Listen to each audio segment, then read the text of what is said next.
efficace, croustillant et parfois même delicious. Et dans ce podcast, on parle de plein d'affaires, relations de femmes, croissance personnelle, entrepreneuriat et plein d'autres belles choses croustillantes. Et bien sûr, ce soir, on reçoit justement quelqu'un qui va nous parler d'entrepreneuriat. Mesdames et messieurs, je vous présente Étienne Gillard. Woo! Yes! Yes! Chin chin. Chin chin, écoute. Bon, ben Colin, alors nous avons trois thèmes aujourd'hui. C'est là que je sors ma super feuille qui devient légendaire. On va parler d'études en kinésiologie. Yes. On va parler de nul autre que l'homme aux 5 millions de dollars. C'est juste un titre accrocheur, inquiétez-vous pas. Et on va parler de soccer semi-professionnel. On a une carte très diversifiée. Par où te sens-tu à l'aise de commencer? Écoute, le début, c'est le soccer. On peut commencer avec Commençons le soccer. là, ouais. Fait que comme ça, c'est quoi cette affaire-là de soccer? Ben écoute, moi, dans le fond, quand j'étais jeune, je suis un ancien gardien de but semi-professionnel et tout. Puis en fait, moi, mon objectif, c'était toujours d'aller le plus loin possible dans ce que je faisais. Tu sais, je voyais le monde à la télévision, fait que je voulais pouvoir devenir professionnel. J'avais des grandes ambitions. Puis une de mes grandes ambitions, c'était de faire en sorte de pouvoir aller au bout de mon rêve. J'ai tout le temps été quelqu'un de très ambitieux. Là. Chez nous, j'avais des pancartes de visualisation. C'était pas « je vais devenir joueur de soccer professionnel ». C'est « je vais être le meilleur gardien de tous les temps ». C'était zéro dans la demi-mesure, un petit peu peut-être d'arrogance et trop de confiance à l'époque. Mais fait que c'est ça. Mais j'étais pas tant talentueux que ça avec cette confiance-là. Mais à mes 18 ans, ce que je me suis dit, ça fonctionnait. J'étais dans des bonnes structures ici au Québec, mais il n'y avait pas beaucoup de structures professionnelles à l'époque. C'était difficile. Donc, du haut de mes 18 ans, là, je me suis dit où est-ce que ça se passe dans mon sport? C'est en Europe. Donc, je suis parti en Europe à 18 ans. J'avais connecté avec toutes les personnes que je connaissais pour pouvoir avoir des contacts là-bas parce que j'avais aucun contact. Puis c'est quand même difficile de se faire démarcher par des structures professionnelles à l'époque. C'était en 2014-2015. Donc, j'ai passé plein de coups de téléphone, puis je me suis ramassé en Allemagne à 18 ans dans un petit club pour essayer de me faire un nom. Fait que l'histoire a duré environ 2 ans pendant mon parcours en Europe. Donc, j'ai été après ça en Belgique. J'ai fait des essais dans certains clubs professionnels. Certains, ça a bien été. D'autres, ils me disaient « on va te rappeler » ou ainsi de suite. Mais j'avais quand même de la difficulté de pouvoir percer. Puis, je commençais à avoir plein de petits pépins physiques. Là, donc, ça commençait à être un petit peu plus difficile, de plus en plus percer. Puis, je me rendais compte que si t'es pas pro, le monde dans les sphères inférieures, là, c'est moins sexy que ça en a l'air. Mais là, concrètement, là, ça marche comment? Tu es un enfant, un adolescent, tu commences à jouer quoi dans une ligue de garage. Puis là, tranquillement, y a-tu quelqu'un qui dit « Wow, toi, t'es pas pire? » C'est comment tu fais pour monter? C'est quoi? Dans le fond, nous, il y a des ligues. Nous, j'étais en ligue provinciale. Puis, mettons, je m'étais essayé à l'époque de Montréal. Là. Maintenant, le CF Montréal, ça n'avait pas fonctionné. Mais il y avait comme 3 clubs professionnels pour tout le Canada. T'sais. Donc, des structures de haut niveau, il n'y en avait pas beaucoup à l'époque. Donc, une des solutions, c'était soit de partir aux universités américaines pour essayer de se faire trouver par d'autres clubs pro, en même temps d'avoir des belles études, ainsi de suite. Ou c'était de vraiment partir donc en Europe. Donc, moi, c'était le parcours européen. Au Québec, il n'y a pas grand-chose. À l'époque, c'est ça. Maintenant, il y a de plus en plus de choses. Là. Okay. Maintenant, à l'époque, le semi-pro commençait. Il y avait maintenant, il y a la Ligue canadienne de soccer. Donc, il y a de plus en plus de choses. Puis, ça a vraiment pris là, dans les 5-6 dernières années beaucoup plus d'importance. Là. Fait que c'est ça. Mais j'ai arrêté, j'avais plus la passion. Là. C'est quand tu te blesses tout le temps, quand j'étais un bon joueur, mais j'étais pas assez bon, je crois. Très travaillant, mais j'étais pas assez bon en regardant si je fais une rétroaction, là, une rétrospective. Là. Mais là ton côté travaillant puis tout ça, là, parce que ça devient de où, ça? Tes parents sont-tu dans l'entrepreneuriat? C'est quoi, là? Ben, mon grand-père était entrepreneur. Il y avait des restaurants. Fait que lui, il a immigré ici dans les années 50. Fait que, il y avait des restaurants. Lui, c'est la première personne à Québec qui a eu un restaurant de brochettes. Fait que vraiment quelque chose de fantastique. Puis maintenant, tout le monde connaît les brochettes. À l'époque, c'était quelque chose qui a amené. Brochette, tu veux dire, mettons une brochette de poulet? Oui, c'est ça, exact, de ce style-là. Fait que c'est ce qu'il me dit. Je sais pas si c'est vérifié. Puis que, je sais pas s'il y a des prix, des trucs comme ça. Mais c'était quand même un grand cuisinier. Puis après ça, il a vraiment eu un parcours difficile avec l'entrepreneuriat. Il a fait des faillites. Ça a été pas quelque chose de facile. Mais la fibre est quand même restée. Mon père est devenu entrepreneur. Il était travailleur autonome. Il était massothérapeute. Mon père est pasteur maintenant. Là, fait que c'est quelqu'un qui mettons, il veut se bâtir une église en ce moment. Là. Fait qu'il a des très grandes ambitions. Fait que moi, je suis zéro là-dedans, mais je l'ai vu avoir plusieurs projets, avoir des grandes idées d'envergure. Puis, la pomme ne tombe pas loin de l'arbre. Exact. Fait que moi, j'ai commencé à avoir ça, tandis que du côté de ma mère, mes parents sont plus ensemble. C'est très plus, ça se dit mal, là, mais c'est vraiment plus tout ce qui est au niveau études universitaires, et ainsi de suite. Donc, plus le parcours traditionnel là, qu'on connaît. Mais là, il y a une question, pas rapport, pas en tout, qui me vient en tête, mais ça m'intrigue. Parce que tu as quand même une présence assez particulière, je trouve. Merci. Mais elle vient de quelque part, ça. Écoute, ça vient de où, ça, cette affaire-là? Là? Ben, moi, quand j'ai commencé dans le domaine des affaires, ce que je me suis rendu compte, puis c'était, tu sais, j'ai commencé à 18 ans. Fait qu'à 18 ans, j'étais pas très compétent, comme dans n'importe qui commence dans quelque chose. Puis un de mes mentors m'avait dit à un moment donné, dans la vie, tu payes ton dû avant ou tu le payes pendant le processus. OK. Là, je me disais, il m'avait dit ça à un moment donné, puis ça m'était resté, mais tu sais, je l'avais pas tant compris. Puis l'exemple qu'il y a par rapport à ça, c'est, tu sais, nous, par exemple, ce que j'avais vu, c'est lui. Ça mériterait que tu le répètes. Oui, ben dans la vie, tu payes ton dû avant ou pendant le processus. Avant, puis c'est quoi la suite? Dans le monde des affaires. Dans la vie, tu payes ton dû avant ou pendant le processus. T'sais. Puis ce qu'il voulait dire par là, c'était, tu sais, demain matin, disons que je suis médecin. OK? Ouais. Je suis médecin, puis que j'arrête d'être médecin demain matin. Là, disons que si j'ai 35 ans, je suis médecin, puis je me lance en affaires, puis demain, je t'appelle, David, là, puis je fais « Hey, j'ai un projet en ce moment, là, puis je voudrais vraiment que tu puisses prendre 30 minutes pour m'écouter.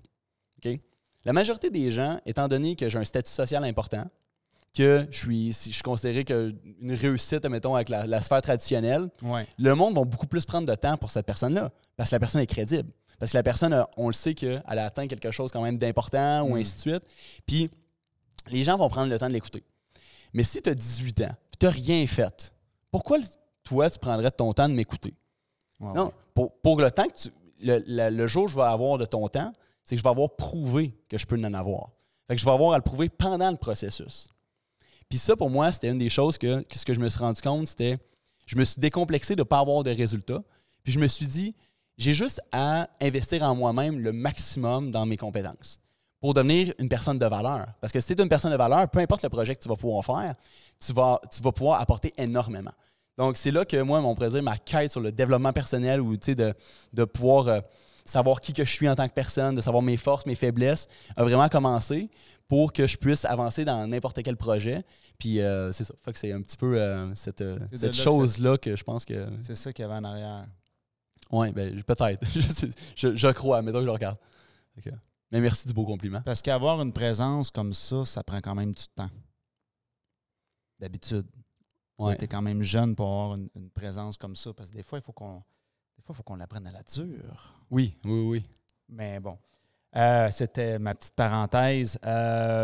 Sinon, on avait un deuxième sujet. L'homme aux 5 millions de dollars. Ben oui, tu es dans une entreprise florissante. Qu'est-ce qui se passe là-dedans? Justement, tu nous as mis un peu l'eau à la bouche. Exact. Oh, le jeu de mots. Ben, en fait, moi, je suis dans une industrie que probablement la majorité des gens connaissent, puis qui est très connotée négativement des fois, qui est le marketing de réseau, le MLM, la vente directe, peu importe.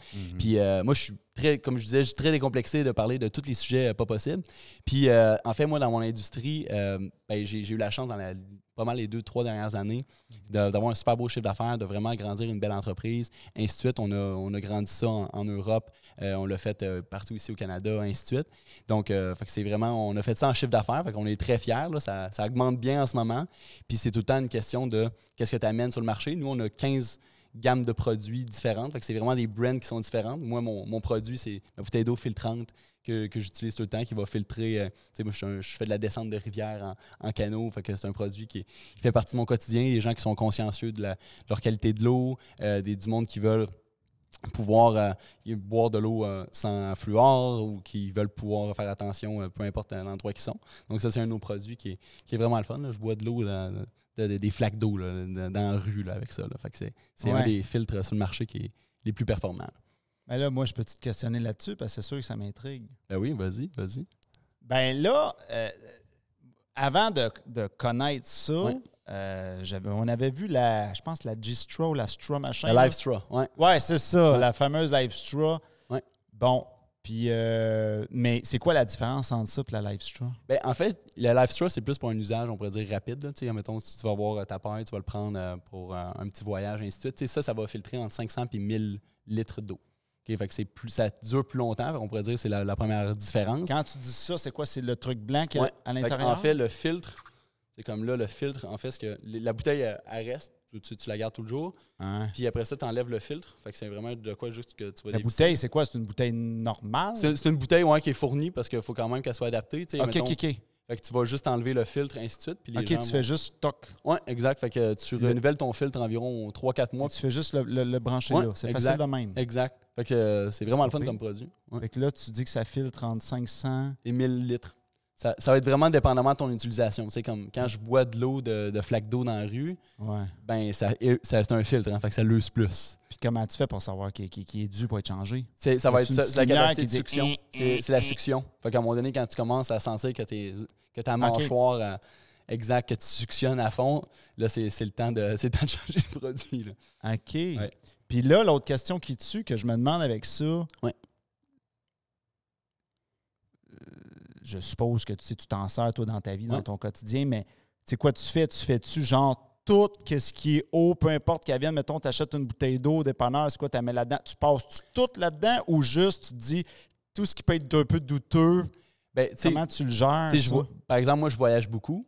Fait que, tu sais, une des choses qu'au niveau de la qualité de l'eau, ben tu le sais jamais, qu'est-ce que tu bois réellement. Quand t'es ailleurs. Puis, tu sais, tu peux t'informer sur où est-ce que tu es. Tu sais, admettons, même le propriétaire de la place, admettons, tu es dans un hôtel, mais tu sais, tu le sais pas toujours la qualité de l'eau. Fait que ça fait en sorte que tu peux avoir bonne conscience. Exact. Fait que ça, c'est une des premières choses. Là-dedans, puis c'est fini. Exact. Puis aussi, tu sais, à la place de m'acheter une bouteille d'eau, ben maintenant, je peux prendre n'importe quelle eau. Parce que j'ai plus besoin, parce que c'est comme 52 millions de bouteilles d'eau avec toutes les ventes de l'entreprise depuis le début, là, qu'on a sauvé juste en vendant ces fits-là. Parce que c'est un produit qui est écologique en même temps. Donc, fait concrètement, ça veut dire quoi? Tu es chez vous le soir, tu as soif, c'est quoi? Tu prends l'eau du robinet, tu le vides là-dedans? Oui, quelqu'un qui... Tu sais, l'eau du robinet au Québec est potable, est bonne, mais il y a d'autres places dans le monde où malheureusement la qualité de l'eau est moins bonne. Ouais. Donc, tu sais, les gens achètent des grosses cannes, des grosses canisses, je ne sais pas comment expliquer ça, là, mais... Puis ça, c'est une des choses que les gens vont pouvoir prendre. Puis souvent... Tu mets tout là-dedans tout le temps, tu bois tout le temps là-dedans. Exact. Tu sais, ça filtre un Coke, là. C'est assez solide, là. Ouais. OK. On paye pas toute ton affaire. Oui, c'est un beau produit. Puis moi, ce que j'aime, par exemple, tu sais, moi, que ce soit n'importe quel style de produit en business, moi, j'aime ça que ça soit démonstratif. Parce que, tu sais, n'importe qui, surtout dans mon industrie encore plus, il y a tellement des gens malveillants, sont douteux. Tu sais, ils doutent, puis le consommateur doute en 2022.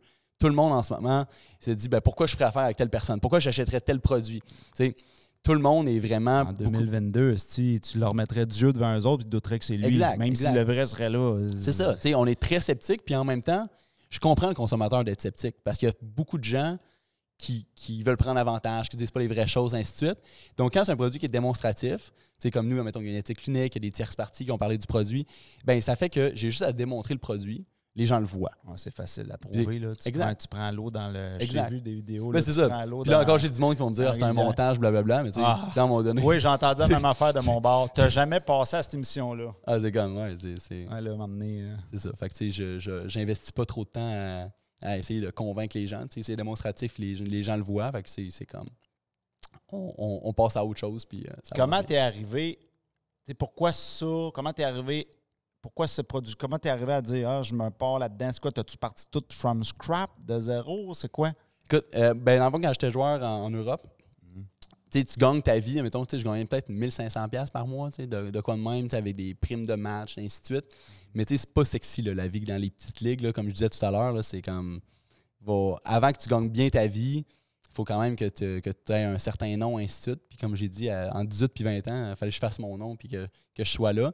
Donc moi, je me disais, la meilleure chose que je pourrais faire, c'est de pouvoir me bâtir quelque chose en ligne.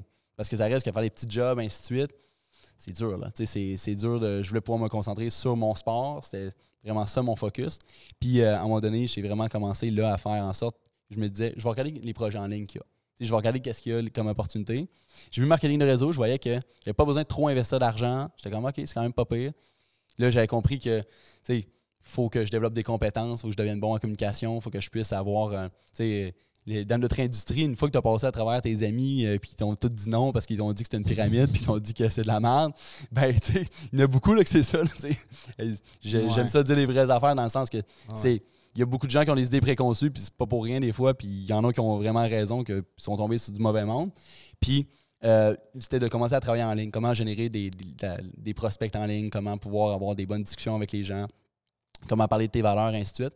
Donc, moi, j'ai fait ça pendant 2 ans, 3 ans environ à temps partiel. Quand je suis revenu, même, je faisais ça à côté de mon cégep, de mon université. J'étais en administration des affaires à l'époque. Puis, au bout de comme 4 ans, là, ça a commencé à bien aller. Là, ça a commencé, là, j'ai commencé vraiment à tomber sur mon X. J'ai commencé à comprendre comment la game fonctionnait, que le monde des affaires, ben, c'est une game de chiffres. C'est plus que tu sers de poignée de main, plus que tu rencontres de gens, plus que les gens voient ton intégrité. Moi, ce que j'aime dire dans mon industrie, c'est tellement mal vu dans plein d'affaires. T'as l'air bien parti. Ouais, c'est tellement, il y a tellement de mauvais monde, des fois, où il y a tellement de pas bonnes personnes qui disent pas les vraies choses ou qui donnent des fausses attentes, qui disent leur salaire puis qui clament haut et fort, blablabla. Ben que j'ai juste à dire les vraies choses. Si je les dis les vraies choses puis que les gens ils sentent qu'ils peuvent avoir confiance en moi, ben ils vont voir que je suis bienveillant. Ils vont voir que je vais me différencier. Puis, mais ça prend plus de temps. C'est moins sexy de dire que. Moi, je cherche pas à. Là, ma vie est très cool en ce moment. Je voyage partout. Puis, je gagne très bien ma vie. Mais ça, avant ça, pour me rendre là, il a fallu que. Il a fallu bûcher. Il a fallu bûcher. Puis, c'est pas sexy de dire aux gens que. Ouais, écoute, tu as parlé à 50 personnes. Mettons, disons, j'ai du monde là, dans certaines équipes avec qui je travaille qui ne veulent pas faire aucun post sur les réseaux sociaux. Fait qu'eux, ils achètent des listes de prospects en ligne puis ils callent du monde. À l'ancienne. Ils veulent pas faire quoi sur les réseaux sociaux? Ils veulent pas faire de publication sur les réseaux sociaux. Okay. Ils veulent pas être vus. C'est correct. Je respecte, j'essaie de les convaincre de faire des fois différents. Mais c'est le blocage. Je veux pas me faire juger à cause de l'affaire pyramidale. Oui, mais des fois, c'est juste aussi c'est des gens qui sont plus conservateurs. C'est des gens qui ont une personnalité différente. Donc, qui sont des fois sont plus vieux jeux. C'est une autre génération. Donc, puis eux, ils appellent du monde. Ben, si tu appelles 20 personnes, ou tu en appelles 200. Qui s'en attendent pas. Ben c'est ça, ou tu en appelles 200, ben tu le sais, c'est quel qui va gagner. C'est celui qui en appelle 200, il va gagner. Il va gagner. Puis il va gagner, puis un jour, il va avoir des résultats. Puis moi, une de mes phrases que j'aime le plus dire, c'est l'expérience ne se compte pas en années, en business, elle se compte en nombre de répétitions. Moi, la raison pourquoi je suis rendu là en ce moment, c'est que j'ai parlé à 5000 personnes plus vite que la majorité des gens. Ouais. Puis plus que tu parles rapidement à du monde, plus que tu développes tes compétences. Au début, tu n'es pas bon. Au début, il y a une personne sur 10 qui va t'acheter un produit ou qui va décider de faire affaire avec toi. Puis à un moment donné, tu compenses en nombre ce qui te manque en expérience au début. Puis après ça, l'expérience, elle kick in. Puis là, tu commences à être fort. Puis là, tu commences à être impactant. Ouais. Mais tu dis que tu as parlé à 5000 personnes. C'est quoi? T'as serré des mains? T'étais au téléphone? T'as fait les deux? T'étais partout? Jour, nuit, soir, week-end? T'as appelé Dieu? Tu lui as dit, rajoute-moi une journée sur la semaine puis qu'il y en ait 8 jours dans la semaine? C'est quoi? Écoute, le calcul est bien simple. Tu parles à 3 personnes. Disons que tu as une entreprise. Peu importe c'est quoi ton domaine. Okay? Puis que tu n'es pas connu. Tu parles à 3 personnes de ton entreprise par jour pendant 5 ans. Tu vas en voir environ 5000 personnes. T'sais? Le calcul est bien simple. Ça a l'air gros quand tu dis ça, mais à un moment donné, tu es comme. 5 ans plus tard, c'est rendu simple là, ce que tu parles. T'en as tellement fait de répétitions. Mais moi, il y a du monde. Puis ça, c'est un autre problème de mon industrie. Il y en a qui prennent juste les exceptions. Moi, j'ai du monde là, qui, après 6 mois que je connaissais, qui faisait 100 000 par mois. C'est des exceptions. Là. C'est extraordinaire. Là. Mais c'est pas tout le monde. C'est pas tout le monde. Puis, mais cette personne-là, souvent, était respectée avant. Elle a payé son dû. Souvent, une personne qui donnait beaucoup, qui était bien perçue, qui était. Peu importe dans qu'est-ce que tu te lances, là, si demain matin, tu es quelqu'un qui est respecté par tes amis, le jour où tu te pars un projet, ils vont beaucoup plus te respecter. Ils vont beaucoup plus avoir de l'intérêt à regarder ce que tu fais. Puis après ça, c'est en plus, tu rajoutes l'éthique de travail. Puis la personne, elle parle à plus de gens, puis elle est plus présente sur les réseaux sociaux. Parce que, moi, quand j'ai commencé, c'était moins les réseaux sociaux. Là, ça l'est plus. En même temps, on disait, c'est pas l'expérience qui est importante, c'est qui que tu connais. Maintenant, c'est pas juste qui que tu connais, c'est qui te connaît surtout. C'est dans les réseaux sociaux. Fait que c'est ça. Fait que la game est différente un peu maintenant. C'est drôle que tu parles de ça parce qu'il y a une anecdote qui me vient en tête. Je pense qu'on a le temps de la compter.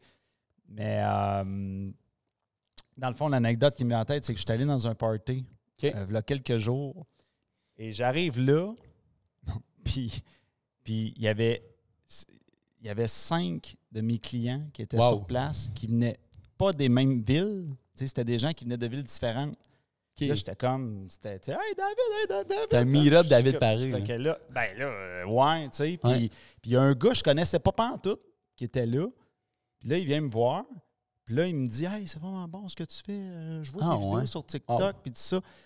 Là, ça fait 3 fois à peu près en un mois que je me fais reconnaître comme ça. Là. Incroyable. Mais c'est nouveau pour moi. Là. Autant que ça. Là, Ça va être une vedette, man. En si peu de temps.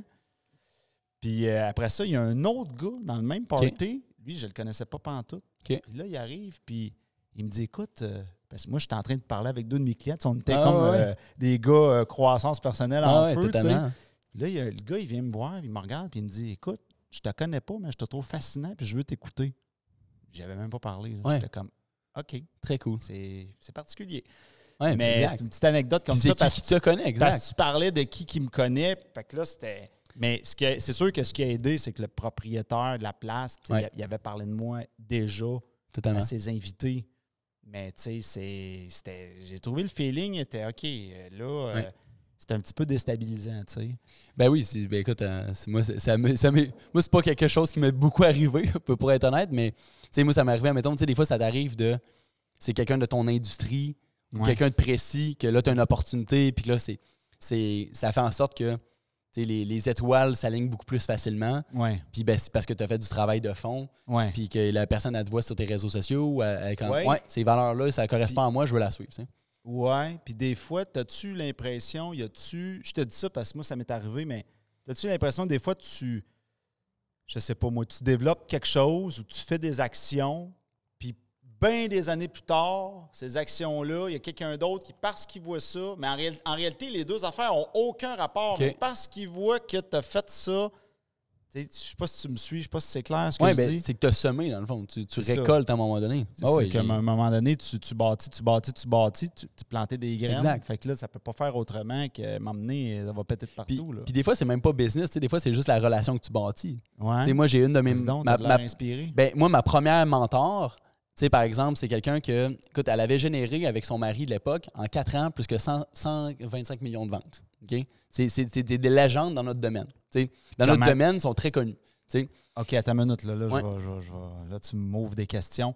Cette mentor-là, comment tu as fait pour l'avoir? En fait, c'est ce que j'aime, par exemple, de mon industrie, c'est que tu es en mesure, en marketing de réseau, tu es en mesure que des personnes qui ont énormément de succès t'accompagnent, même si tu n'as pas encore, toi, beaucoup de succès. Parce que souvent, ce qui arrive, c'est qu'ils détectent ton potentiel. Ils voient, OK, cette personne-là est motivée. Là. Cette personne-là, écoute, à chaque fois qu'il y a un appel, elle est là. Elle m'amène des prospects, elle m'amène... Pif. Puis c'est ça, exact. Ah ouais. Puis moi, par exemple, la manière dont je m'étais rapproché d'elle, c'est à l'époque, puis on en a parlé un petit peu off-caméra tantôt, mais à l'époque, à un moment donné, il y avait quelqu'un qui m'avait dit... puis eux, ils avaient dit, sur le stage, il y avait peut-être 1000 personnes et plus. Puis ils avaient dit, on veut... en ce moment, il y a un des marchés qui ouvre qui s'appelle l'Inde. On veut développer le marché indien. Mm-hmm. Puis là, j'avais fait... faut que j'essaie de me rapprocher de ce monde-là. Parce qu'il faut que tu mérites le temps des gens qui sont compétents dans la vie. C'est quelqu'un qui est vraiment occupé, il faut que tu mérites son temps. Il faut que tu lui montres que ça va valoir la peine s'il investit du temps avec toi. Donc, là, je me suis dit, écoute, je vais essayer. Je vais essayer tout ça pour le marché indien. Puis là, j'ai un de mes amis qui s'appelait Vincent, que lui, vraiment une machine d'apprentissage. Il apprend rapidement, puis il découvre une stratégie sur LinkedIn pour connecter avec des gens, puis qu'on puisse le faire, que ça soit professionnel, puis que ça soit quand même rapide. Puis, écoute, finalement, au bout de comme 4-5 mois, on a connecté avec environ 800 personnes. T'sais? Puis en fait, on a connecté avec 5000 personnes, puis on a 800 personnes avec qui on a commencé à faire affaire là. Puis là, écoute, on avait leur attention. Là. Parce que si ça avait... le projet n'a pas fonctionné. C'est un gros échec, honnêtement, au niveau business. Mais moi, c'est là que j'ai commencé à travailler avec des gens qui étaient vraiment compétents. Jamais j'aurais eu du temps de des personnes comme ça autant. Puis jamais j'aurais autant évolué si... C'est Pierre et Christine Godet qui s'appellent. Donc, puis malheureusement, Pierre est décédé. C'était mon mentor qui est décédé en décembre dernier. C'était quelqu'un de formidable qui, malheureusement, a perdu sa bataille contre le cancer. Mais, puis eux, en fait, ils m'ont appelé il y a 1 an. Puis, il y avait eu un projet, ainsi de suite, qui avait trouvé un manufacturier d'un produit, que c'était un sérum pour la peau, ainsi de suite, où il avait fait vraiment énormément de ventes, les 125 millions de ventes environ, là, entre 100 et 150 millions, là, je ne veux pas dire n'importe quoi, là, mais c'est pour ça que j'ai coupé la poire en deux. Puis, c'était ils m'ont appelé puis ils m'ont dit « Écoute, Étienne, on cherche une place pour se relancer. On le sait que c'est notre dernier projet. On le sait que ça va être la place où est-ce qu'on veut travailler avec du monde qu'on aime. Puis on te fait confiance. Il n'y a pas beaucoup de gens qu'on fait confiance. Puis avec toi, on sent que j'avais atteint un certain niveau de succès. Puis on dit « Écoute, on sent qu'on veut faire de quoi avec toi. » Puis là, à ce moment-là, ça, si ça fonctionnait, là, c'était le jackpot. Dans le sens que c'était le jackpot niveau business, niveau crédibilité, le succès attire le succès dans n'importe quoi. Ben c'est là que ça m'a vraiment aidé à me propulser. Puis, écoute, ça a pris 6 mois de négociation. Pierre est décédé pendant les négociations, pendant toutes ces choses-là.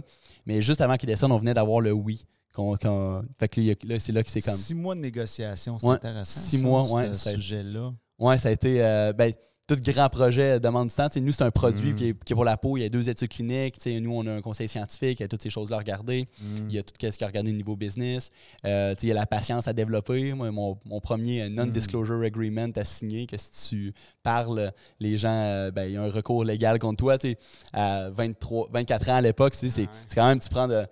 Je me sentais... Dans le fond, tu ne fais pas parler pendant la négociation? Je pouvais juste parler aux gens qui étaient dans la négociation, exact. Mais une fois que c'est fini, là, tu pouvais... Oui, c'est ça. Là, c'est pour ça que je peux en... Fait que c'était pendant 6 mois, mettons. C'est ça, exact. Là, il y a des éléments que je garde privés aussi, mais tout ça pour dire que ça a été un merveilleux apprentissage.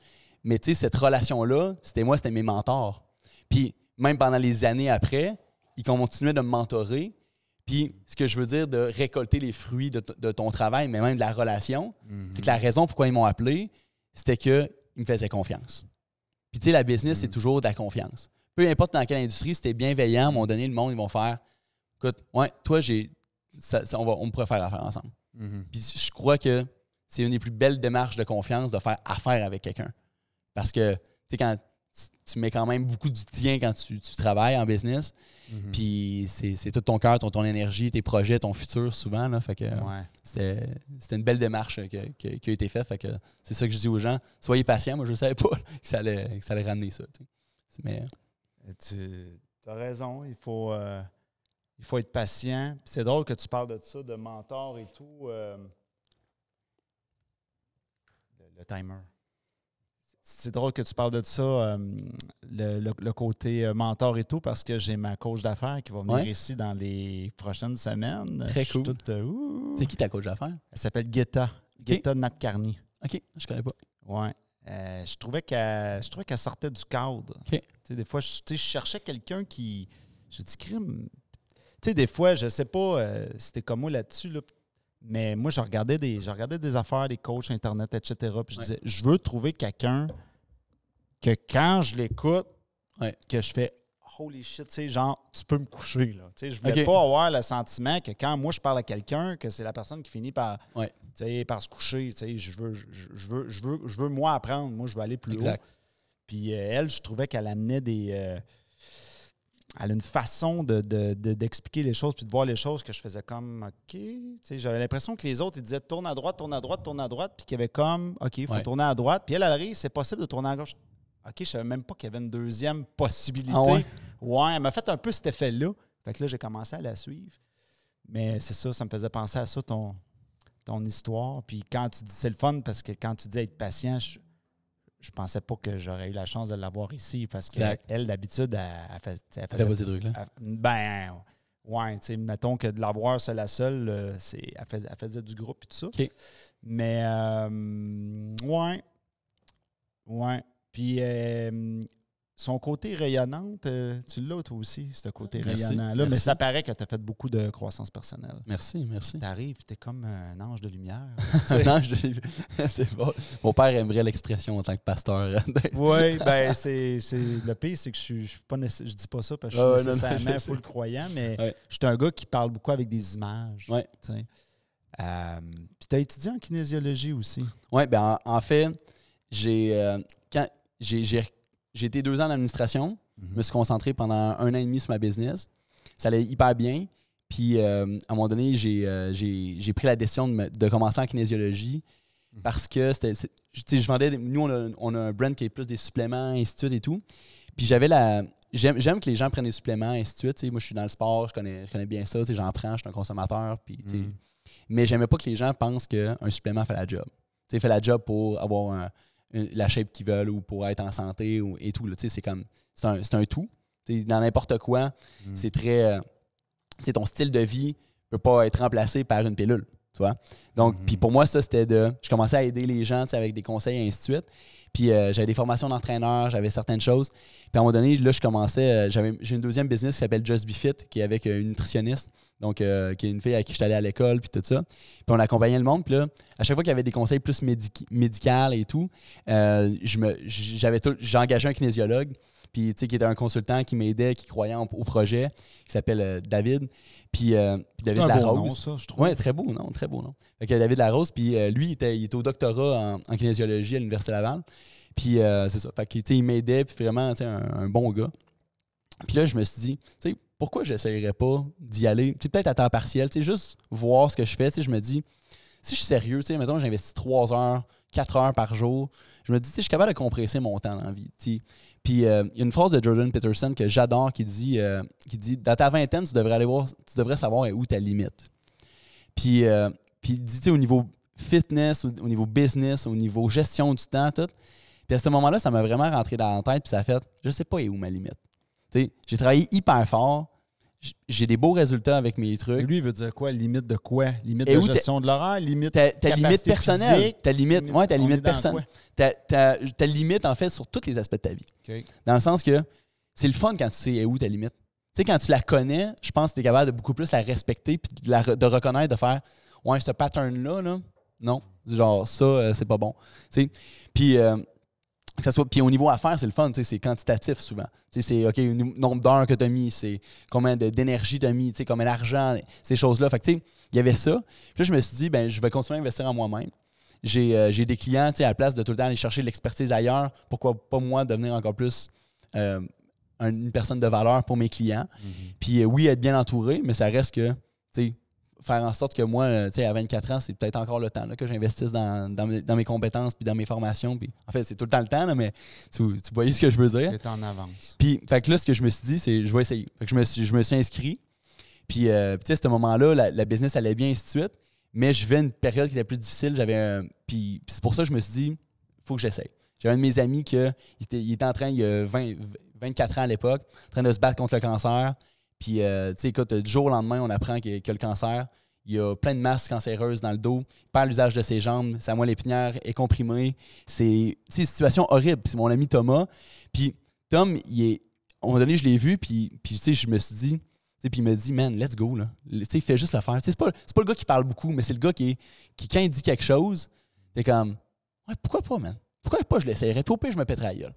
Puis au pire, ça va être tough. Qu'est-ce qu'il t'a dit? Puis il m'a juste dit, let's go, fais-le. Tu penses à le faire, let's go, fais-le. Il dit, tu le sais pas. Lui, il ne marchait pas à ce moment-là. Il a perdu l'usage de ses jambes. Il a perdu 60 livres.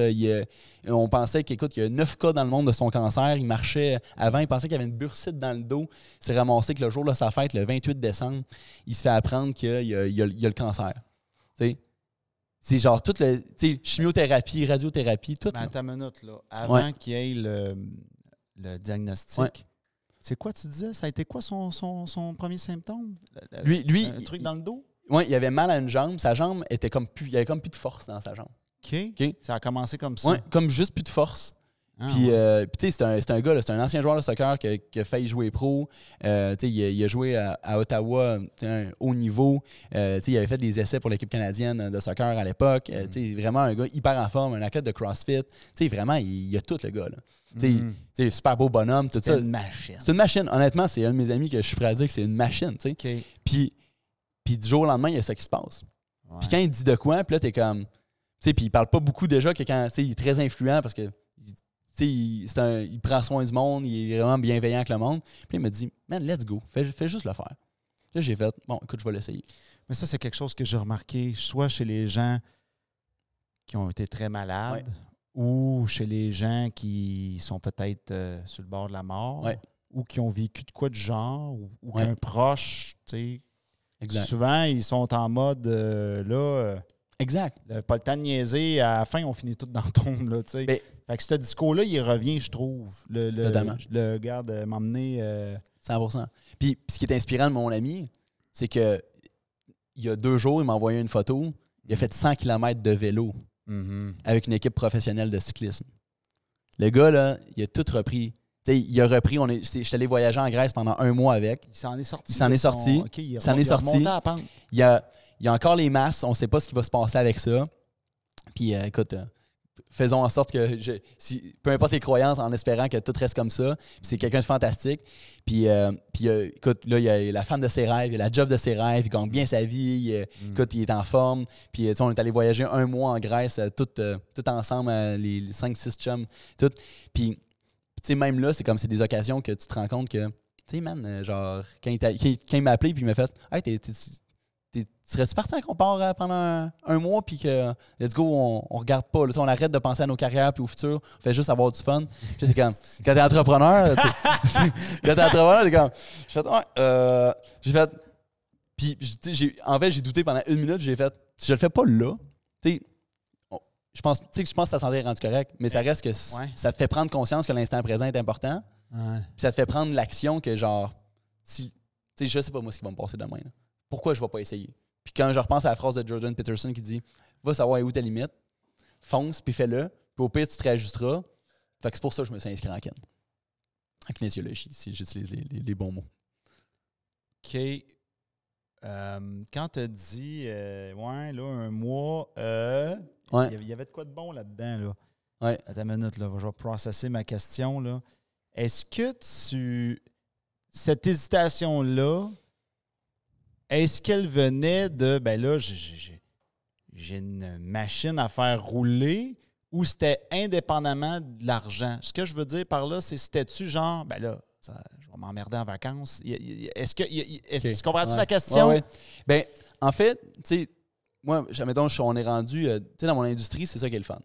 C'est qu'à un moment donné, tu as des gens qui travaillent avec toi, tu crées un système. Tu sais, je crois que l'entrepreneur, on dit tout qu'il y en a beaucoup des entrepreneurs qui sont très violents là-dessus. Là. Ils disent ton patron, il t'exploite, il y a des choses comme ça. C'est ce qui est zéro vrai dans la majorité des cas. Là. Mais des fois, quand tu es entrepreneur, c'est ton entreprise. C'est ton client, quand il t'appelle, tu y réponds, puis il est 11h30. Là. Tu me diras pas que tu n'es pas exploité toi non plus. Là. Oui, je comprends ça. Fait que ce que je veux dire par là, c'est. Ouais. Moi, de mon côté, ce que j'aime de mon industrie, c'était que si on crée un système. On crée un système pour qu'on puisse avoir des clients qui génèrent à un moment donné sans que nous, on aille mettre un effort. Puis ça prend du temps. Là. Moi, ça m'a pris 5-6 ans avant que tout ça soit plus automatique puis d'avoir une équipe qu'on bâtisse ça. Donc, ça avait été vraiment le fun. Mais fait que ça m'a permis de me dire, écoute, tout ce que j'ai semé, là j'ai le droit de récolter et de prendre du temps off. OK, tu l'as vu de même. Fait que ça, c'était mon mindset que j'ai eu, mais c'est sûr que, je te cache pas, j'aime ce que je fais. Puis pour moi, d'être off, tu sais, j'en ai fait des petites affaires, j'ai rien fait de gros, mais j'aime ce que je fais, puis pour moi, c'est pas de travailler, tu sais, j'ai rien fait de qu'est-ce qui est lourd, qu'est-ce qui est administratif pendant ce temps-là, mais je me suis dit, ben écoute, je répondrai à quelques messages, il y a des urgences, ainsi de suite. Mais les gens aussi avec qui je travaille respectaient le fait que, ben écoute, c'est mon voyage, ça fait 7 ans, je n'ai pas pris plus que 4 jours de vacances, je peux-tu décrocher, là, tu sais. Fait que, puis tu reviens, puis tu as 25 000 fois plus d'énergie. Là. OK. J'ai quand même le goût de continuer à gratter ce dossier-là, vas-y, moi. grattons. Une fois là-bas, là, c'est quoi, là? Je veux dire, OK, on visite des affaires, on fait de la plage, mais c'est quoi? Tu lisais-tu des livres? C'est quoi? Pas en tout. J'ai rien fait de ça. T'as pas lu de livres? J'ai pas lu. Ben, écoute, j'ai amené un truc, j'avais un cours à faire pendant l'été. OK. Mais j'ai rien fait de ça. Parce que j'étais avec tous mes amis. Ouais. C'est du monde qui ont des belles carrières, qui sont, mettons, j'ai mon ami qui est médecin, j'ai mon ami qui est en immobilier qui réussit très bien, un autre en finance, puis un autre qui est entrepreneur. Fait que, on a tout le même schéma de se dire, ça se peut qu'on travaille, puis on va respecter ça parce qu'on comprend la vie des uns et des autres. Par contre, on était tous là pour décrocher. On était tous là pour profiter de notre expérience. Puis c'est ça qui a fait qu'il y avait tellement de compréhension. C'était comme vraiment une fraternité de hey, écoute, on va profiter. Il faut qu'on profite enfin. Là. Puis c'est ça. Fait que c'est vraiment été de ce moment-là. Fait que c'était. Je l'ai dit aux gens, je dis on a juste fait le party. On a juste fait le party puis visiter. Puis honnêtement, j'ai jamais fait ça de ma vie autant.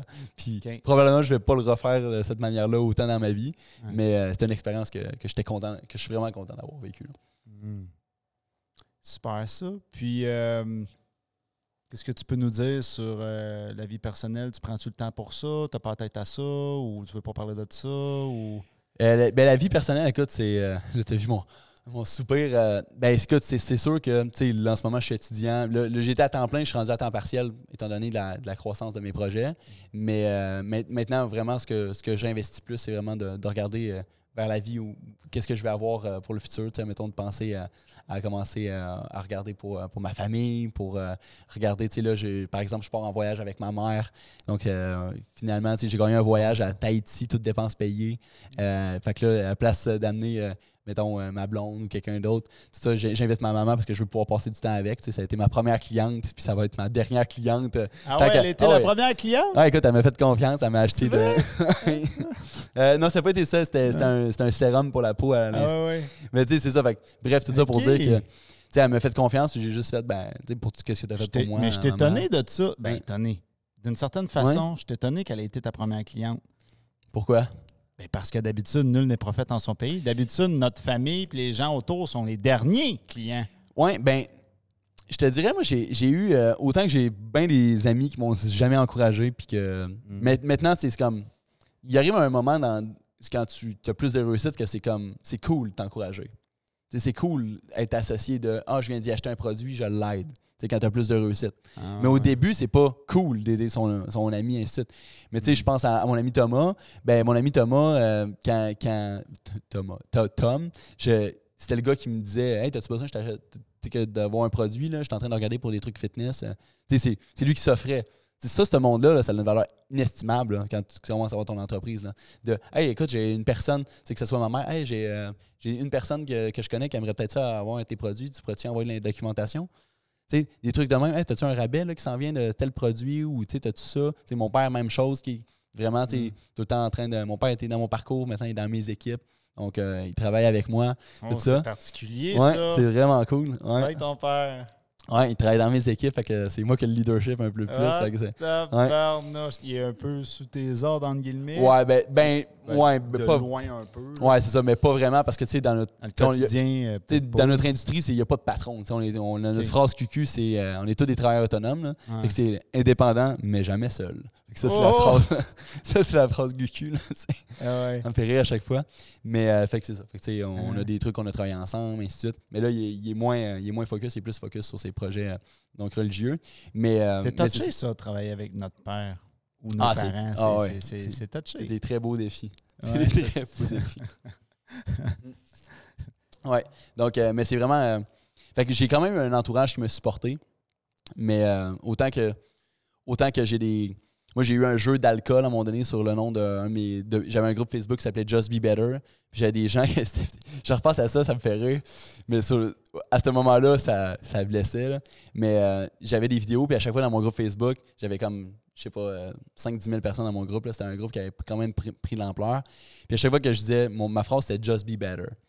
Puis, fait qu'à chaque fois que je disais « Just be better », il y a du monde qui était dans mon groupe Facebook, c'était un jeu de calage de shooter. c'est comme, oh man. Puis là, quand je me l'ai fait dire, j'ai fait, ah man, je me sens tellement pas bien. Là. C'est tellement pas le fun. Tu sais, c'est du monde qui me connaissait à peine. Là. Je les ai rencontrés à un moment donné dans un bar, puis là, il faisait « Just be better », puis là, il calait des shots en me regardant. Il voulait prendre des photos avec moi. Là. Pas parce qu'il m'aimait, là. Il riait 100% de moi. Là. Maintenant, je regarde ça, je suis détaché parce que je me dis, c'est correct. Ils étaient là dans leur parcours et tout. Mais à l'époque, j'étais insulté. J'étais comme, man, c'est vraiment méchant. Pourquoi? Je t'ai rien fait. Là. J'ai rien fait sur toi. Mais c'est ça. Fait que, il y a bien des affaires comme ça qui se sont passées, d'être moins invité à des parties, du monde qui ont peur, que je vais être trop business ou. Ah ouais? Tu m'ouvres une belle porte, là. Ouais, écoute, on peut la prendre, celle-là. C'est sûr, je vais mettre le pied dans la porte. Eh oui. OK, fait que, attends une minute. Fait que là, il y a des gens qui ont vu ta personnalité business. À un moment donné, il y avait un party dans une maison. Ouais, exact. Puis là, il faisait, lui, on ne l'évitera pas, il est trop... il est sur une autre planète. C'est tout ça que tu veux dire? Ben, il y a ça, tu sais, puis admettons, on me demande qu'est-ce que je faisais, puis moi, écoute, j'ai 19 ans, je suis excité comme un fou là, sur ce que je fais. Là. Puis là, je fais ma diarrhée verbale, puis là, je commence. Ben, c'est sûr qu'il y en a qui disaient comme, il est gossant, là, tu sais, genre... faut faire attention, ainsi de suite, tout ça. Fait que honnêtement, je ne l'ai jamais été tant que ça, mais de ce qu'on me dit. Mais aussi, tu sais, quand j'ai 18, 19, 20 ans, moi, à cette époque-là, j'ai avec mon père qui on travaillait ensemble sur un projet et tout, qui était aussi en marketing de réseau dans une de nos premières compagnies. En fait, on en a fait 3. Puis, mon père, à ce moment-là, c'est un de ses projets, il est en train de faire faillite. Là. On a vécu... on vivait dans une maison à cette époque-là, il y avait un projet, on vivait dans une maison 22 pièces, 6 chambres de bain, on avait tout ça, mais le projet n'a pas fonctionné. Fait que là, à ce moment-là, moi j'ai 21 ans, 19, 20, 21, il faut que j'aide la famille. Puis à 19, 20, 21, c'est pas tant cool d'être carriériste. C'est pas tant cool de penser à l'argent à cet âge-là. Puis de faire que, moi, je peux pas venir à cette soirée-là parce qu'il faut que je travaille. Il faut que je fasse ça. Fait que ça, c'était de quoi qui était plus difficile à vivre parce que je me sentais pas aligné au... À mon âge, c'était pas normal de travailler autant pour certaines personnes. Donc, mon cercle d'influence d'amis a changé aussi en certaines parties. Des bons amis, ça reste tout le temps. Mais fait que ça, c'était difficile. Puis de mon côté, c'était vraiment de pouvoir faire en sorte de sauver la famille, sauver le nom. C'est pas le fun de sentir que ça fonctionne pas pour ton père, de voir mon père qui souffrait de cette situation-là. Finalement, tout a été réglé. Mais fait que c'est ça. J'avais pas le choix de prendre des responsabilités. Là. Mais là, la question qui tue, ouais. c'est que, mettons, que tu n'aurais pas eu à vivre ça, le pas le choix. Ouais. Mettons que tout aurait été beau puis que tu serais allé dans le party. Ouais. Mettons. Ouais. Est-ce que tu penses que tu aurais fait, bruit de criquet, là? Tu aurais écouté le monde, tu aurais fait, pas d'affaire ici, moi, Chris? Ben, il y a des moments qui sont comme ça. Il y a des moments que... Mettons, on va se le dire, là, on remarque qu'on n'est pas de la même génération, ouais. mais moi, je me rappelle ouais. les parties, puis j'étais un gars, j'aimais ça d'y aller. Ouais. Aujourd'hui, avec le recul, ouais. si j'avais été comme... J'étais pas comme toi, j'étais pas encore rendu là quand j'avais ton âge, à mon jeune temps. Mais si j'avais eu le mindset que j'ai aujourd'hui, ou mettons, ouais. notre mindset, mettons, on ouais. va dire ça comme ça, à 22, 21, oublie ça, là. J'aurais fait... on n'est pas sur la même planète. Ça te parle-tu de ce que je dis ou pas? Oui, ben tu sais, des fois, tu te sens différent, pas nécessairement de la mauvaise manière, mais tu te sens que, j'ai pas tant de plaisir. C'est pas ça qui me nourrit. Ouais, fait que ça, j'ai eu c'est bien dit. J'avais ces moments-là que je sentais que c'était pas... il y a certains moments, mettons, moi, faire une buverie pour célébrer rien, ça m'a jamais passionné. Oui, pour célébrer rien, oui. Mais en même temps, ce que j'ai appris, puis même là, j'ai pas peur d'aller faire le party juste pour avoir du fun, prendre un vendredi soir. Moi, maintenant, mon samedi soir, puis c'est une des choses, je veux plus travailler mon samedi soir. Je veux plus travailler. Puis je le sais. Puis là, il y a des gens qui pourraient dire, ouais, mais tu devrais être entrepreneur. Puis là, il y a il essaie de te shame parce que tu travailles pas, tu devrais plus travailler. Puis là, tu entends Gary Vaynerchuk qui dit que j'ai pas eu une fin de semaine pendant mes 15 premières années. Puis là, tu es comme, man, il faut que je sois comme Gary Vaynerchuk, moi, là, faut pas que j'arrête. Puis là, c'est comme, hey, moi, ça me rend zéro heureux. Mais aussi, Gary Vaynerchuk, il dit quand même d'être conscient de quitter. Fait que c'est ça qui est beau dans son message. Mais, tu sais, moi, je me rends compte que le samedi soir, j'ai le goût de passer une soirée avec le monde que j'aime. Tu sais, j'ai le goût de passer un moment, puis ça me rebâtit, puis ça fait que je me sens bien quand je vais recommencer à travailler, puis je sens que... Fait que, oui, je me sentais sur une autre planète des fois, mais tu sais, des fois, j'allais au party, il était 2h du matin, puis j'allais travailler parce que je travaillais en Inde, il y avait 10h30 de décalage, fait qu'il fallait que je fasse mes calls à 10h30, tu sais. Fait que je travaillais de nuit à appeler du monde à l'autre bout du monde, là, fait que ça, c'est quand je partais plus tôt des parties, des fois, je n'allais pas me coucher, là. Fait que, ouais. C'est vrai que je pense que sur le lit de mort, les images qui vont nous venir, ça va peut-être être plusieurs moments forts de la vie personnelle, puis peut-être quelques moments de la vie professionnelle. Exact. Mais je dis ça vite, je ne sais pas, on n'est pas encore rendu là. Exact. Mais peut-être qu'il va y avoir mettons 3 photos rapides là, qui vont apparaître, puis là-dedans, il risque d'en avoir 2 de la vie personnelle, veut pas. Exact. Ouais. Mais moi, tu vois, une des phrases qui m'a toujours marqué, c'est il y a une différence entre réussir dans la vie et réussir sa vie. Puis pour moi, je me suis dit, c'est sûr que je réussis dans les deux. Je dis, c'est sûr que je réussis dans les deux. Je veux pas sentir que je passe à côté de l'un de l'autre. Okay. Je dis, moi, ma réussite, pour moi, c'est je vais avoir ma famille. Tu vas avoir le beurre et l'argent du beurre. Ouais, puis pourquoi pas, tu sais? Pourquoi pas? Je vais avoir le sourire de la fermière, tu sais. Ouais, je suis curieux d'entendre parce que ça, c'est... Je suis curieux d'entendre justement c'est quoi ta définition du succès, comme tu viens de le dire. Là. Ça serait quoi, là? Le plan parfait, là. Ouais. Ça serait quoi? C'est quoi? C'est d'avoir la femme avec la petite maison blanche, avec la petite clôture, les 2 petits-enfants, puis le gros compte en banque, c'est quoi? Ben, en fait, à chaque fois, on m'a posé souvent cette question-là, là, puis à chaque fois, j'aime dire... Moi qui me pense ça. Non, mais dans le sens que je le sais pas. En ce moment, ce qui me rend heureux il peut être très différent de ce qui va me rendre heureux dans 5-10 ans. Ah, ça, c'est sûr. Fait que je veux pas... Je trouve que... Tu sais, moi, personnellement... Tu sais, en affaires, il faut tout le temps se projeter. Il faut tout le temps se projeter sur... Je veux faire ça. Tu sais, mon entreprise va faire ça, tout ça. Puis, dans ma vie personnelle, oui, j'ai une vision. Tu sais, oui, je vais avoir ma famille, je vais avoir mes enfants, je vais être présent pour mes enfants. Tu sais, je suis un ancien gars de soccer. J'aimerais ça que mes enfants jouent au soccer, ça les rend heureux, tu sais. Mais c'est sûr que j'aimerais ça pouvoir être présent, puis voir leur tournoi, puis voir ces choses-là que... J'aimerais pas ça, là, moi, de manquer la fierté de mon gars parce que j'avais un deal à closer ou ainsi de suite. Fait que pour moi, ça fait partie de mes valeurs d'être présent pour ma famille. Je sais pas, j'ai pas un scénario précis, mais je sais que j'ai toujours été présent pour mes proches. Je vais toujours vouloir le rester. Fait que ça fait partie de mes valeurs. Puis pour moi, mettons, après ça, dans le futur, ça va être aussi de réussir dans ma carrière, donc dans la vie. C'est, je veux pouvoir, je sais vers qu'est-ce que je suis capable de faire de plus en plus. De plus en plus, je sais que ce que j'ai fait là, ben, je peux faire x10. Puis je me dis, ben écoute, let's go. Puis mes mentors, quand je discute avec eux, je vois les possibilités. Donc je me dis, ouais, écoute, mon ambition peut être grande. Écoute, je regarde un de mes mentors qui s'appelle Tim Sales. Lui, écoute, il a généré, c'est incroyable ce qu'il a généré en business. Puis, je regarde en ce moment, il habite sur un domaine, c'est quelqu'un de hyper humble. Écoute, il est aux États-Unis, au Utah. Il a son domaine avec sa femme, ses 2 enfants. Puis ils ont une ferme, eux, ils voulaient pouvoir retourner aux sources.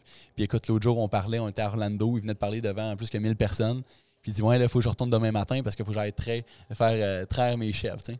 Fait que, tu sais, lui, c'est ce qui le rend heureux. Moi, traire une chef, je pense pas que ça va me rendre heureux un jour, mais peut-être, là. Mais, fait que c'est ça. Fait que ma réponse est un développement très long. Mais là, quand tu dis mon mentor, c'est quoi? Toi, tu t'es cherché des mentors? Tu as dit, toi, je veux que tu sois mon mentor. C'est quoi? C'est quoi ta fait? C'est des gens avec qui que je travaille donc dans mon entreprise. OK. Ouais. Puis à un moment donné, tu es tombé sur eux autres. Ben, c'est ça. Dans le cadre de ton entreprise, à un moment donné, tu es tombé sur eux autres. Tu te démarques. T'sais, moi, même avant de commencer, j'avais discuté parce que je voulais qu'on... Tu veux t'assurer dans n'importe quoi que tu partages des valeurs avec des gens que tu vas t'associer. Donc, moi, c'était quelqu'un qui était une légende dans notre industrie. Fait que je voulais pouvoir m'associer avec quelqu'un qui a du background, tu sais. Donc, c'était un bon choix pour moi de faire ça. Fait que j'ai fait ça pour quelques personnes. Puis là, on collabore ensemble sur différents projets. Exact. Fait que c'est bien le fun. Ouais, pas mal en feu. Ou plutôt en eau. Oh! Va-tu faire une vidéo, ça? On va faire un short clip. Hey, plate ma joke, mais en même temps, elle est trop bonne. Ah, écoute, moi, elle est passable. Je suis convaincu que tu es capable d'en faire des meilleurs que ça. Ce que j'espère. Sinon, le répertoire n'est pas gros. Que dire de plus? On approche de la fin de l'émission. Y a-tu un autre sujet que tu aimerais aborder? Écoute, il y a plein d'affaires qu'on peut chasser. On peut parler de kinésiologie, on peut parler d'entraînement. Oui, on va revenir là-dessus. La kinésiologie, pour monsieur, madame, tout le monde à la maison, c'est quoi ça mange en hiver? Comment tu le définirais? La kinésiologie, dans le fond, c'est la science du mouvement. C'est comment les gens vont se mouvoir dans leur espace ou comment ils vont s'entraîner, et ainsi de suite. Puis dans le fond, le procédé dans la kinésiologie, c'est que la thérapie, on pourrait dire, c'est par l'exercice physique. Okay? Donc, un kinésiologue, c'est vraiment un professionnel de l'activité physique. Donc, il peut travailler, il y a un statut, c'est quelqu'un qui peut travailler dans les hôpitaux, c'est quelqu'un qui peut faire de la réadaptation dans certaines mesures. C'est du monde qui travaille avec des athlètes de haut niveau. Après ça, tu en as, ça peut être des chercheurs aussi. Fait que tout ce qui est sciences du sport, c'est souvent des kinésiologues. C'est du monde qui travaille pour optimiser la performance. Quand moi, j'ai un de mes profs qui est professionnel.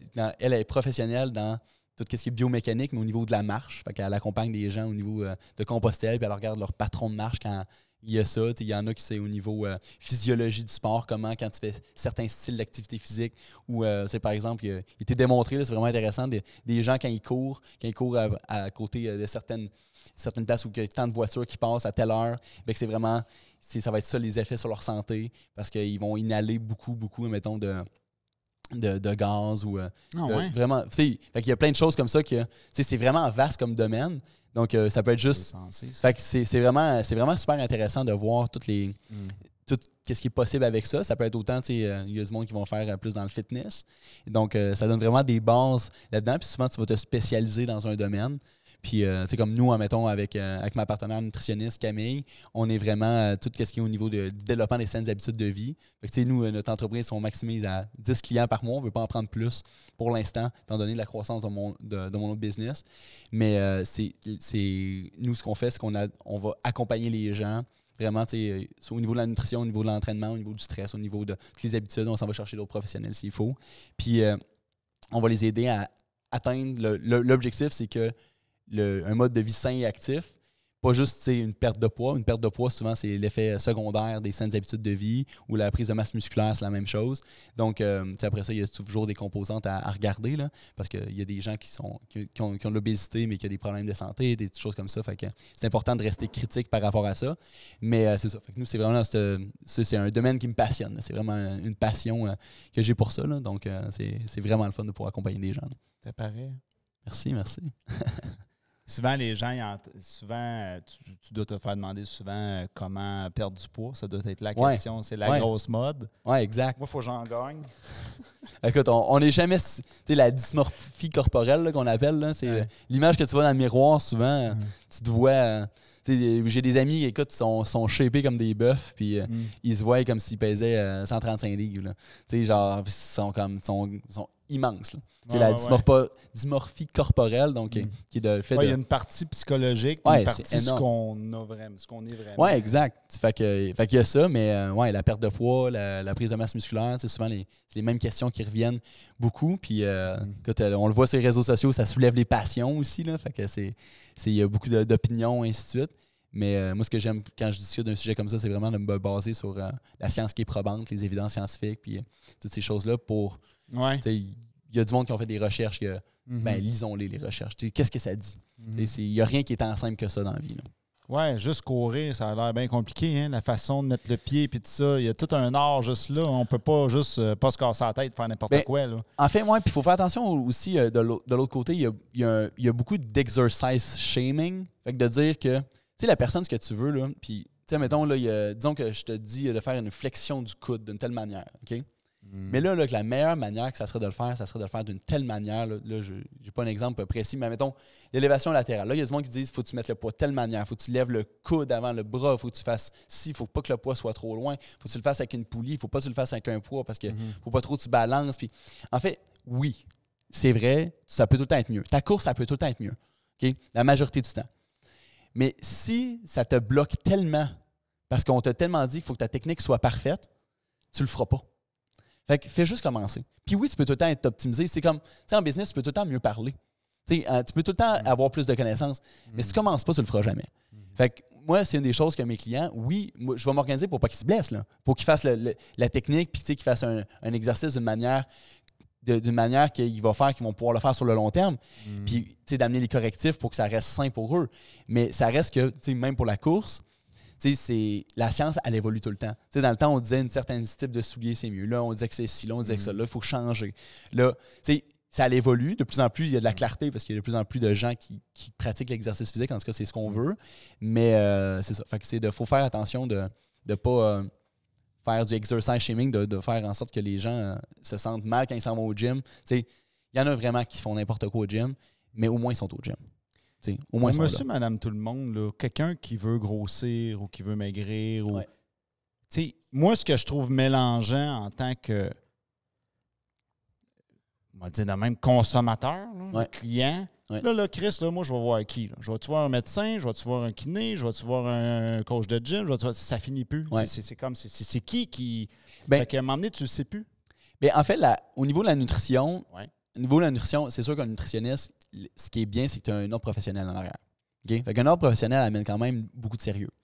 Par contre, est-ce que tous les entraîneurs, par exemple, qui font des programmes ou les naturopathes sont pas bons? Absolument pas. Il y a des super bons. Je ne savais pas que les nutritionnistes avaient un ordre professionnel. Oui, il y a un ordre professionnel. Fait que, tu sais, c'est ce qui est bien parce que ça protège le public. Okay? Après ça, est-ce qu'il y a des naturopathes? Il y en a beaucoup des nutritionnistes qui disent que les naturopathes sont pas bons, mais il y a des super bons naturopathes. Il y a du monde qui sont. Il y a une petite guerre entre les deux. Oui, puis c'est ça dans bien les professions qui se ressemblent. Puis eux sont à l'université, eux non, puis ainsi de suite. T'sais, moi, de mon côté, je travaille avec une nutritionniste, puis c'est une amie, puis j'aime son approche. Puis la raison pourquoi je travaille avec elle, c'est oui, une nutritionniste, mais c'est surtout j'aime son approche. J'aime comment qu'elle est avec nos clients, j'aime sa personnalité, j'aime que les gens ils font confiance. Fait que ça, c'est une des choses que je dirais, c'est regarde le background de la personne. Puis ça a des formations, c'est encore mieux parce qu'elle peut démontrer la valeur de sa formation, dépendamment de comment tu es critique. Puis après ça, au niveau entraînement, ben il y a des kinésiologues, pour moi, c'est une valeur sûre dans la majorité des cas. Okay, parce que c'est des gens qui ont quand même un bac à l'université puis qui ont quand même des compétences qu'ils ont eu à développer. C'est tout calculé, ainsi de suite et tout. Tandis qu'il y a des gens qui sont entraîneurs personnels, ils ont une formation d'une fin de semaine. Mais en même temps, il y a des gens qui ont des formations de centaines d'heures, ainsi de suite, qui sont hyper en forme, qui ont été au gym, qui connaissent hyper bien leur domaine, qui vont pouvoir vraiment t'amener beaucoup de valeur. Fait que je pense qu'il y a plein de... la réponse n'est pas claire, mais ça reste que si tu veux y aller sûr puis tu es plus dans le cadre universitaire, kinésiologue, nutritionniste, c'est sûr que tu vas avoir de quoi de pas pire. Il y a un peu de tout. Exact. OK. Merci d'avoir été avec nous. Merci à toi de m'avoir invité. Un endroit que tu veux que les gens te suivent? Je sais que c'est actif sur TikTok. Oui, écoute, j'ai 2 pages TikTok. Au niveau de l'entraînement, ça s'appelle Coach Étienne. Donc, vous pouvez me suivre avec nos activités qu'on publie sur Just Be Fit. Et sinon, c'est Étienne Gillard directement sur tous mes réseaux sociaux. Donc, pour plus qu'est-ce qui est business puis qu'est-ce qui est de parler de mes voyages et ainsi de suite. Yes, c'était super cool. Alors, merci public. Et on se revoit la semaine prochaine pour un ou une autre invitée croustillante au Delicious Show. Salut. Merci d'avoir été là. Merci David de m'avoir invité.